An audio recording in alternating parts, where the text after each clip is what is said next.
मकान मालिक ही अपनी संपत्तियों की ज़रूरतों का उचित निर्णायक है। Supreme court.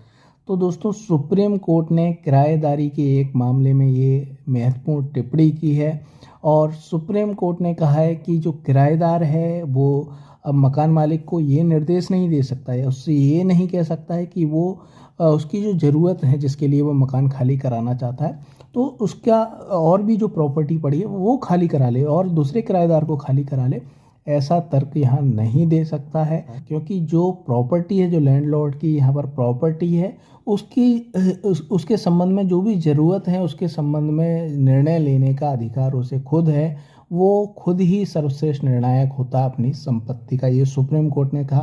दोस्तों, मामला ये था कि यहाँ पर एक लैंडलॉर्ड था जिसके यहाँ 2 पुत्र थे, दोनों ही बेरोजगार थे और वो चाहता था कि मैं इनके लिए एक मेडिकल सेंटर खुला दूं, यहाँ अल्ट्रासाउंड की मशीन्स लगवा दूं और उनके लिए रोजगार का साधन मैं बना दूं। तो दोस्तों, यहाँ किराएदार ये तर्क दे रहा था कि कई सारी और इनकी प्रॉपर्टी है, वहाँ पर ये इस तरीके का मेडिकल सेंटर खोल सकते हैं, तो अपनी इन ज़रूरतों को किसी अन्य प्रॉपर्टी से पूरा कर सकते हैं। तो दोस्तों, सुप्रीम कोर्ट ने बिल्कुल मना करा। सुप्रीम कोर्ट ने स्पष्ट कहा कि किराएदार इस तरीके का तर्क यहाँ नहीं दे सकता, इस तरीके की बात नहीं कर सकता है, क्योंकि जो मकान मालिक की जो संपत्ति की ज़रूरत है, ज़रूरतों के संबंध में जो सर्वश्रेष्ठ निर्णायक होता है वो मकान मालिक ही होता है।